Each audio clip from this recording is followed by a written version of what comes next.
Hi there, this is Jackie from eslactivity.org. Today I'm going to talk about what are the qualities of a good ESL teacher. Number one is that you're patient. When you teach English, you often have to teach the same units about weather and hobbies and sports over and over and over again, and your students will make the same mistakes, the same easy mistakes over and over and over again. So a large dose of patience is required every single time you walk into the classroom. All right, the second quality of a good ESL teacher is to have a sense of humor.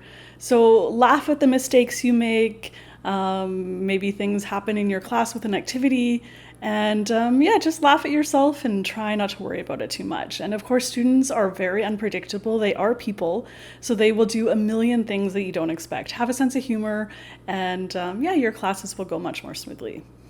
The third thing is to have a knowledge of English grammar.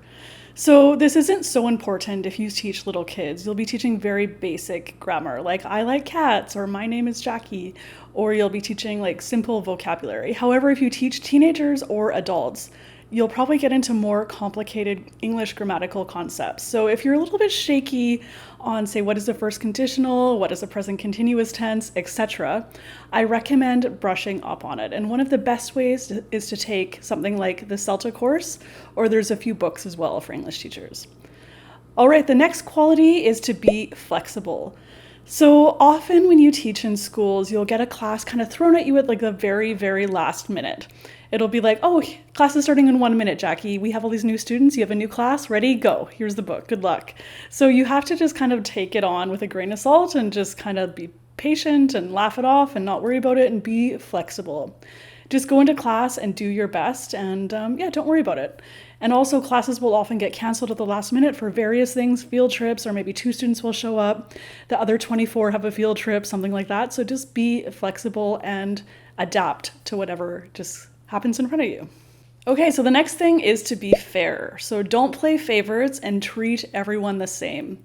I know it's human nature to have your favorite student or two, but the rules apply to them as well as it does to the weakest students in the class who maybe cause a lot of hassle and trouble in your class and in your life. But do your best to be fair in all circumstances.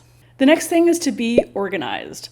So English teachers often have a lot of classes. Maybe they can have like 30 different groups or 30 different classes a week, and that might be like 15 different classes.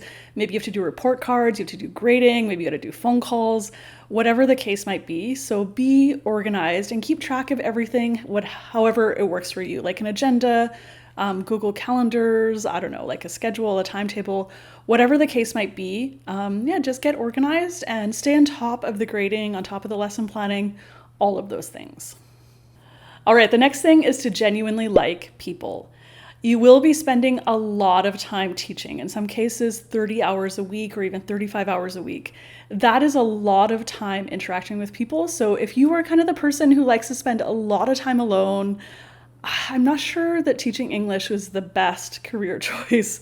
You really have to put yourself out there, and it does take a lot of energy to manage and to run a class effectively. Quality of a good teacher is that they are self-aware and they reflect on their teaching practice. So after every single class, I try to just reflect on what happened in that class. So it's not a super formal thing, but I kind of think, oh, that activity worked, that activity didn't work, and I maybe make note of whatever homework I gave students, or maybe there was some weird interaction with a student, and then I think, oh, what did I do to contribute to that?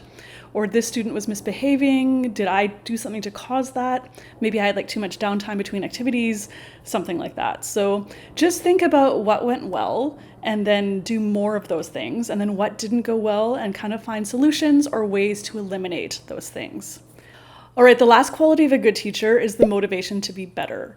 So if a student is sitting in my class, I genuinely want to teach them English, whatever it is I'm trying to teach them, that grammar point, that vocabulary set, how to read more quickly, how to speak fluently, whatever it is. So I'm always motivated to do better for my students. So I do things like blogging, I do professional development, I go to conferences, I ask my coworkers for ideas about activities, that kind of things. All right, so those are all my qualities of a good ESL teacher. Please be sure to check out my book, ESL, EFL, Teaching Practice and Methodology. And please hit like, subscribe, and I'll catch you next time.